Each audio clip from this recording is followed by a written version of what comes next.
It's 8 p.m. in Banjul, and this is GRTS News. First, our top stories. Vice President Aja Fatoumatta Jallow Tambajang launches report on sustainable livelihood for returnees from Libya and Niger. Rural Development Institute holds its latest graduation ceremony who completed diploma and certificate studies.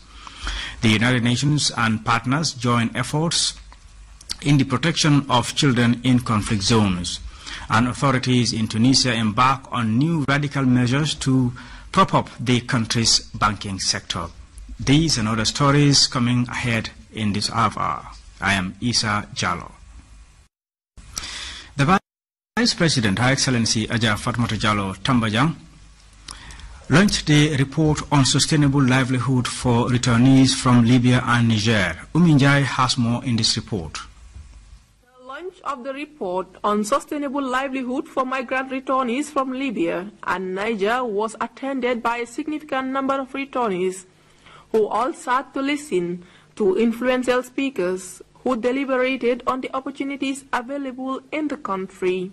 A lot about how to address the challenges of irregular migration, but again, the government needs to look at the opportunities that are abound. The government needs to also do a lot of civic education. The youth are gainfully employed, the youth get the necessary training that they need, the skills that they need to acquire, and not only get the skills, but also have access to capital. How can we do this? I think the Chamber of Commerce have just talked about this. Yes, there are problems with collaterals. For you to go to the banks and just get ready-made loans. But there's a way we can talk about this, look at community, brothers and sisters and family in the community to be able to let you have the necessary resources that you need so that you can start off small. Speaking at the ceremony, Mustafa Njai, CEO Tough Holdings, urged youths to be steadfast and explore opportunities in the country. The advice I have for you is to stay home and work to earn a better living. Trade Minister Dr. Aissatou Touré told the gathering that it was a golden opportunity for both the private and public sectors to meet and discuss ways of improving the lives of young people. All those present here today have a role to play in ensuring your comfort and safety. There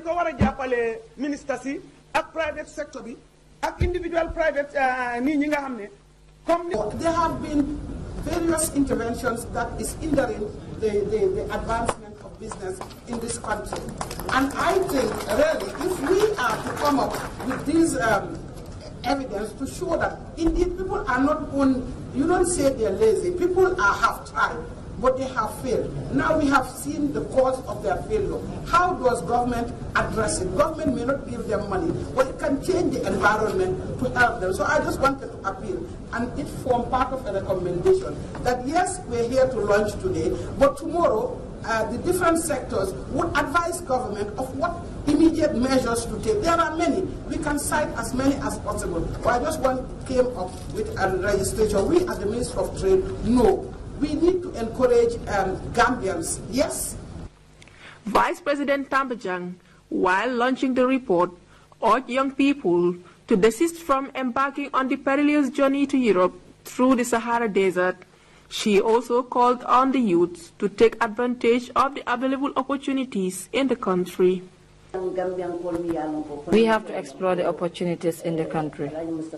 There are many young people who didn't go out, but made it here through small businesses. Alhaji Amadou, a returnee, explained his story, highlighting the difficulties encountered during his failed journey to Europe. I left Banjul to the journey to Libya. It was a painful experience which I will always remember in my life. I was not prepared of the journey. I had a found information when I left. The journey, how long is the distance and how big is the Mediterranean Sea? Therefore, it's a question I did not ask and I was not told. This is one crucial step taken by government and stakeholders in the drive to empower youths, especially returnees who are in the process of resettling. Ominjai, GRTS. The Dean of Art and Sciences at the University of the Gambia enjoined graduates of Higher National Diploma and Certificate in Integrated Rural Development to holistically promote community development programs in the country. Professor Per Gomez made the remarks over the weekend in Mansakonko while presiding over the graduation ceremony of 27 diploma and 24 certificate students of the Rural Development Institute. Suma Jadama reports. The day, which served as a moment of celebration, achievement and hope for graduates, their families and loved ones, was however punctuated by different influential speakers as the beginning of an endless battle in changing diverse social challenges into opportunities. In his graduation remark, the principal of RDI, Alassana Minte, said products of his institute are tremendously contributing to the country's socio-economic development. The RDI is a national training center being run and managed by the state through the Department of Community Development. It is the training wing of the Department of Community Development responsible for organizing and conducting training activities at both pre-service and in-service for the department staff at both certificate and diploma level. The Governor Lower River Region, Fanta Bojan Samate Mane, urged the graduates to innovate and create life and livelihood programs aimed at mitigating rural poverty. Development programs are programs that move the country forward.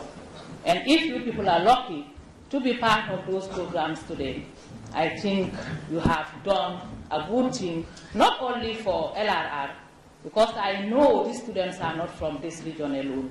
They cut across the whole country. So choosing to come to RDI to study these key areas is not going to be a regret at all.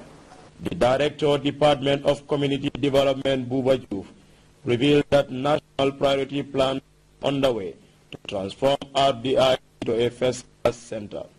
The training that is conducted in RDI is very important. But I know that there are a lot of other training activities that are done in RDI that add value not only to RDI resources, but in terms of human resource development, it contributes immensely to building the capacity of our youth cohort. Professor Pierre Gomez was the guest speaker of the occasion. You are trained not as extension workers who serve as depositors of new knowledge, ideas and techniques in empty human skulls in the rural communities.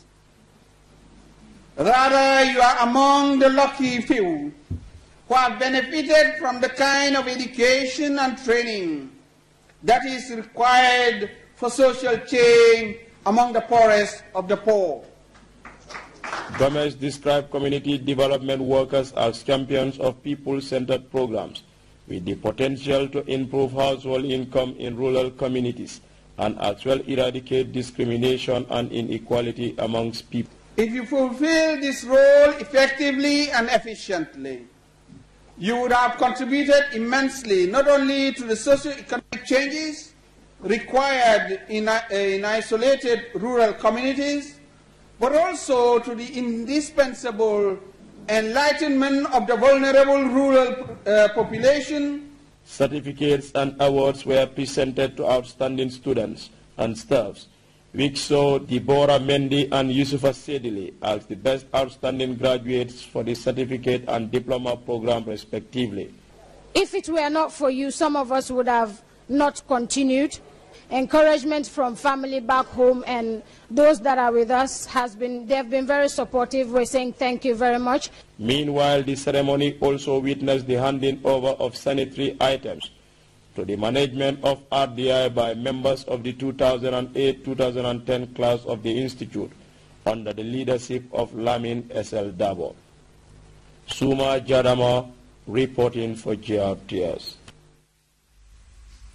Meanwhile, students of the University of the Gambia are in the Lower River Region settlement of Tendaba for their annual Students' Week. The event provides students the opportunity to discuss issues of common concern. Aminata Sanyang was there and now reports. This year's Students' Week is spent on the theme, Building Climate Change Resilience. the role of students and the community. The Students' Week is a very important convergence, not only to the students that are attending the event, but to the nation at large, in fact to the world at large, because you realize that we are coming to discuss issues, and these issues that we are going to discuss do not only touch the lives of the students that are here, but they touch the lives of every member of this country or every citizen. In the eco-friendly environment of Tendaba, students are thinking about the world's future amid changing climate conditions and environmental disasters that have made 2017 a year of natural calamities. We are going out to discuss issues that we think are critical to the development of the country. Now, when we meet as students of the university, we understand that the development of the country largely depends on the productivity of the University of the Gambia. This could be described as the largest convergence of students pioneered by the Students' Union of the University of the Gambia. The Students' Week is geared towards bringing students together to discuss on a host of issues pertinent to the lives of students. UTG Students' Union is comprised of 16 executive members. Fatoumata Jallow is the Health Minister of the Students' Union. She said her office is well poised to handle any health case. Finance Minister Omar Gay also said his department has applied all efforts to make sure funds are appropriately invested in the Students' Week. Students commended his continuous response to their needs.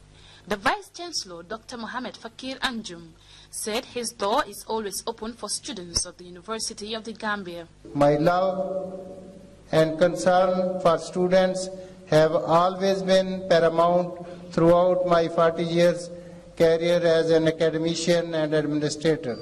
Their gesture will mark an indelible appreciation in the hearts of the students. Gambia Armed Forces supported students with 2 buses for transport to Tendaba and provided volunteers to fix tents in the camp. Your ability to understand the issues and concerns and aspirations of the Gambian people will very much inform the kind of policies and the kind of development that this country will go through in the next decade. Farmer Fofana, Communications Secretary of Child Fund and a student of the university, commended student leaders for the virtuous gesture. We are part of very important events.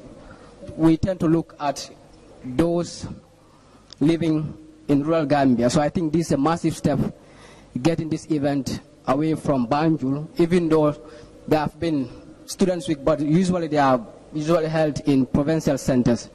So bringing it down to the people here in itself is a massive feat on your part. Other dignitaries who graced the event included Immigration Director Buba Sanyang, EU Representative Aliu Sambanyang, and Malcolm Jallow, and Chief of Kian Central Demba Sanyang, and the Alcalo of Tendaba. The week-long activity will be defined by panel discussions, boat trips, and other interactive activities, marking a week of bonding and education for these young people. Alfa jamana diala inila jamala muimela Alfa lo jamana diara inila jamala muimela. Reporting for GRTS News, I am Aminata E. Sanyang. As part of the Public Health Awareness Week, health workers recently embarked on a sensitization forum. The program was attended by members of the public and school children. Khadija Tujalo reports. The Public Health Awareness Week continued with a series of events. Here, health workers took time to display pictures and materials related to diseases such as HIV and AIDS and malaria. The health team also reiterated the importance of breastfeeding while highlighting the effects of tobacco consumption. And you've seen a stand that is dealing with bed nets. How do we promote the use of treated bed nets? A stand that is talking about tobacco. And I'm sure we really want to discourage the population not to use tobacco, especially the use of public smoking. The law that is really banning public smoking and also advertisement of tobacco products. The promotion of breastfeeding in the public institutions and as well as the promotion of exclusive breastfeeding. We also seen a stand that is talking about hand washing. Hand washing is also there. How do we also wash our hands with soap and under running water? We've also seen the stand that is talking about immunization. We've also seen the issue of a stand that is talking about HIV and AIDS. And so you can see the children are very interested. They're interested in the topic. The awareness creation exercise, Njai added, would help in promoting good health in the country, as he called on participants to make best use of the opportunity. It's a very interesting day today, and we are very happy that people are listening. We have also seen people passing by, coming to listen to what we have and also what messages do we have for them. And we do hope that they will adopt these messages. The week-long exercise is meant to help in the promotion of health through awareness creation methods. Khadijatu Jallow, reporting for GRTS News.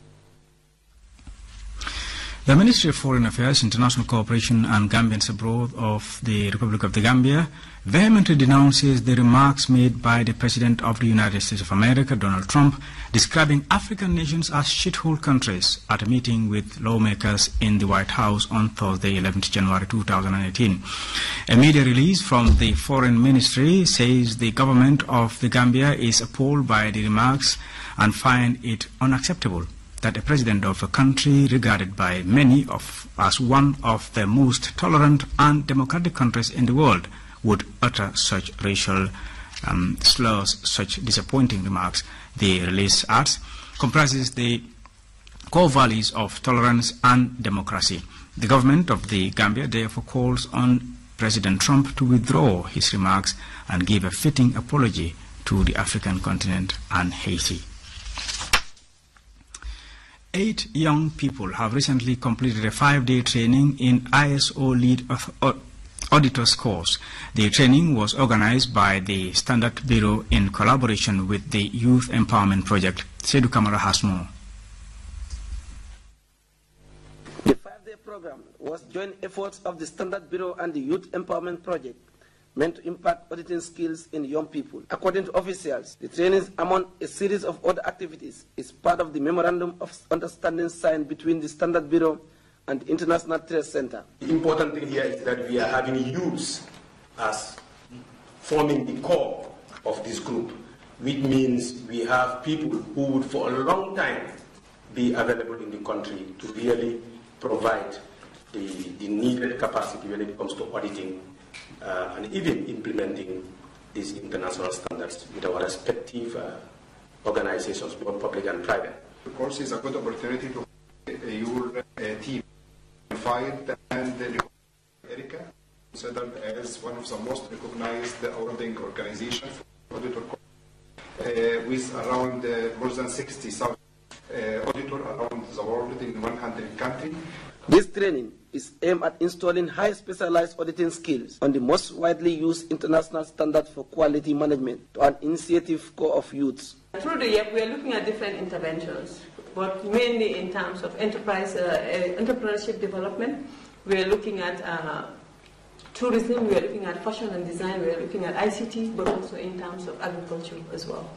So as a project, we are not able to implement everything. So we work through partners like the Standards Bureau.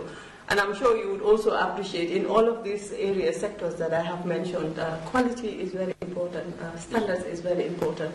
The Director General of the Standard Bureau, Papa Seka, highlighted the significance of this course, which provides the much needed capacity to support the public and private organizations.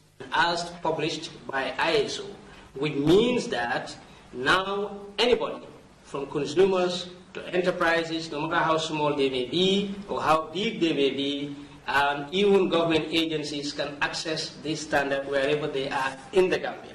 And not only that, affordably.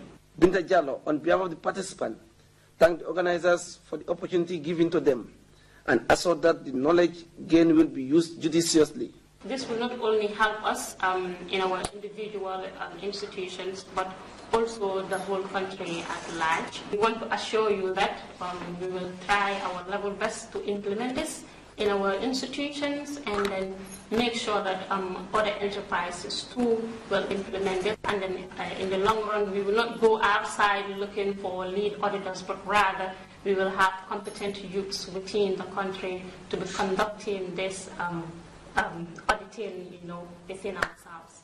Ablai Jamem, Director of Trade, whilst congratulating the participants, commended the organizers for coming up with such an initiative.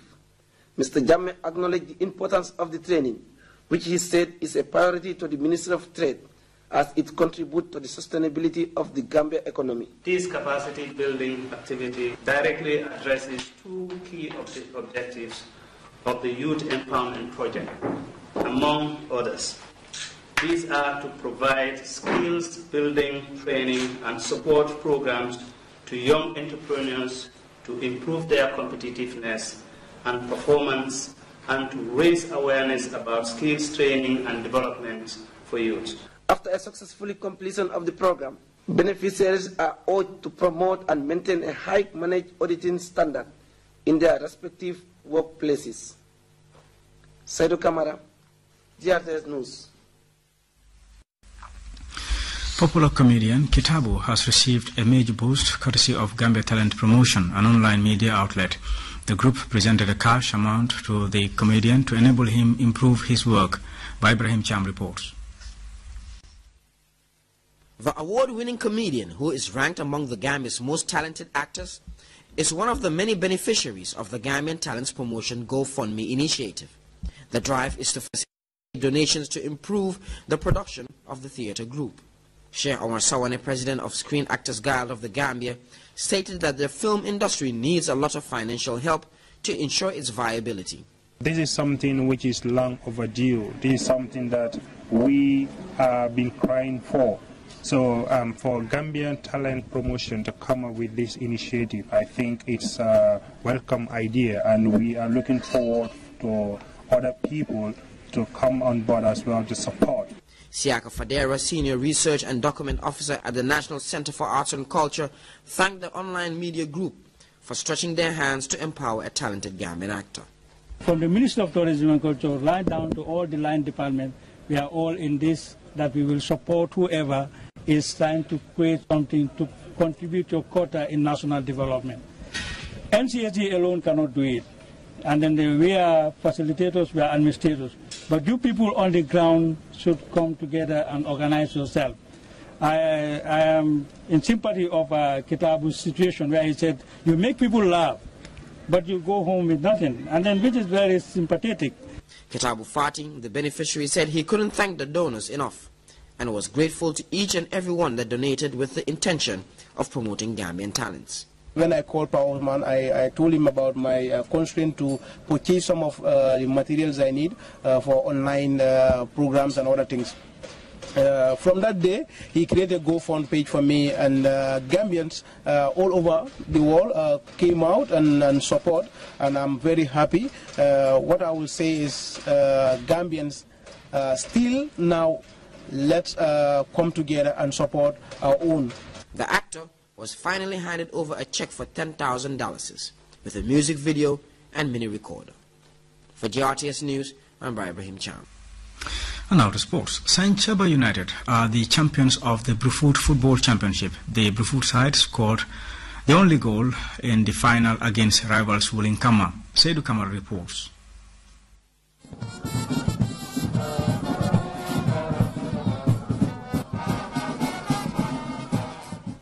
It was a colorful league final in Brufut between Saint Chaba United and Wulinkama United, making the end of the football championship.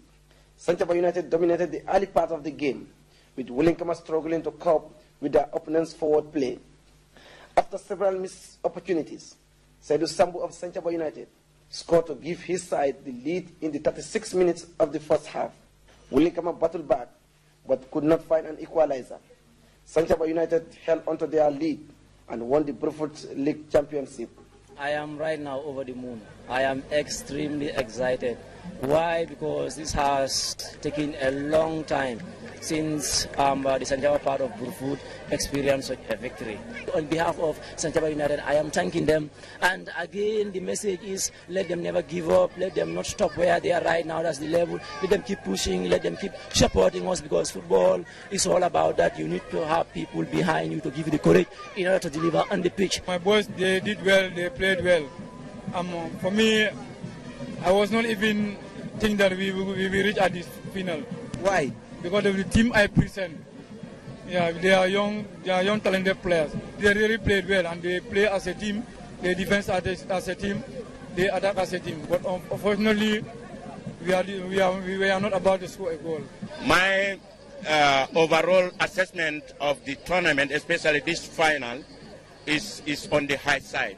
As far as this final is concerned, both teams have played very well, and both teams have shown maximum respect. And the advice that I would like to give to both teams and other teams who could not make it to the final, to maintain maximum discipline, because this is all about players' career. The final was graced by many supporters from the community, and the game completed the Brufut Football Championship. Seydou Kamara, GRTS Sport. Welcome back. Ambassadors from 11 countries, together with the United Nations, are rallying against various violations affecting children in armed conflict. A new initiative seeks to formulate action plans aimed at shielding children from combat activities. Besides ensuring a staggered release of children involved in armed conflict, the Group of Friends initiative also wants to be involved in public advocacy. At their first meeting in South Sudan's capital, Juba, members spelled out their scope and mandate. Our work is not just about the release of children in armed conflict. It's about all violations of the rights of children in armed conflict. That is the killing and maiming, the recruitment and use, the abductions of children, sexual violence, denial of humanitarian access, and attacks on schools and hospitals. It is estimated that there are close to 17,000 children being used in combat in South Sudan. And the first group for release is being pushed for and is expected sometime in early February. When you talk about the release is really significant in that it's a way of, first of all, getting the children out of the armed forces. Two, it also helps educate the people that children should not be in the part of the armed forces. It also helps the families to get their children back to them, and then provides opportunities for children to go back to school and live the normal life that they're supposed to have and that they have missed. The Group of Friends say they will stand firm against the use of children in combat despite various political and logistical setbacks. We will continue on pushing despite setbacks, despite delays, despite inconveniences, despite the ongoing conflict. Our job, including the groups of friends, and I think also the government agrees in the different groups, is to make sure that these children are released. Now, obviously, there is issues in terms of logistics, difficult terrain, and so forth. But these are challenges that I think can be overcome if we continue on pushing. So this is what I'd really like to advocate about to communities, to the government, to these different armed groups, that once children are demobilized, is for them not to recruit them again once conflict surges. The push comes after parties to the conflict in South Sudan signed an agreement on cessation of hostilities, protection of civilians, humanitarian access, which was inked in Addis Ababa, Ethiopia, just before the close of 2017. Of course, this issue will be bound up with a host of other questions about the resolution of the conflict, bringing a durable peace to South Sudan, an effort we all know will be challenging. We think, though, that consideration for the special needs of children needs to be at the forefront of those efforts, because they're particularly vulnerable and they shouldn't be caught up in these difficulties. The Group of Friends, who acknowledge the support from the government and other armed groups, say removing children from the battlefield is a critical process of peace building. Beryl Oro, CGTN. The banking sector in Tunisia faces a problem of competitiveness. Some experts have said that the government must sell the banks to private investors, while others believe it must carry out radical restructuring. The authorities say that public banks will continue to play their role in the financing of the Tunisian economy. CGTN's Aden Chahuchi reports. Many Tunisian economists and MPs have called for the privatization of the country's 3 public banks. They argue that this solution will help restoring public finance sustainability. Selling the public banks to private investors will provide up to 12 billion dinars to the state.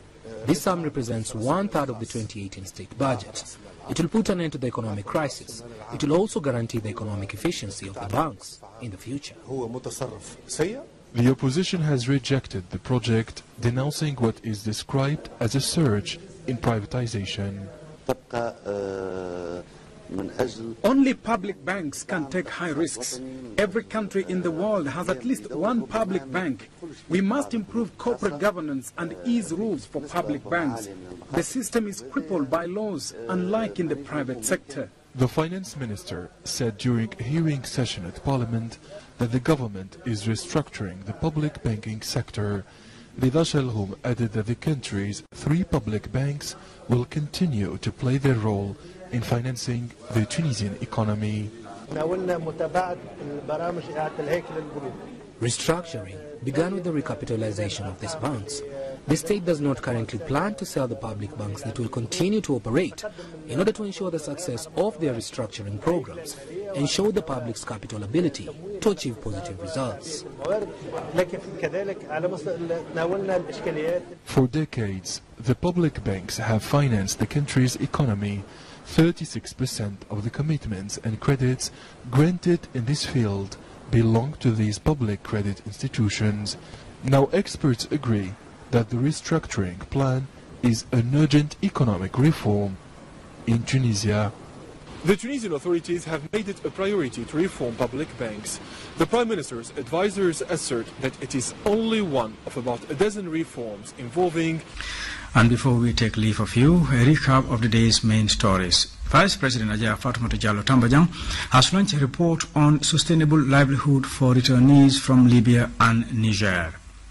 Rural Development Institute has held its latest graduation ceremony for students who completed diploma and certificate studies. The United Nations and partners have joined efforts in the protection of children in conflict zones, and authorities in Tunisia have embarked on a new radical measure to prop up the country's banking sector. That was all in this edition of the news. Thanks for the pleasure of your company. Up next is the live open-air concert by Yusundur, which comes your way courtesy of Africell and GRTS. Have a pleasant night.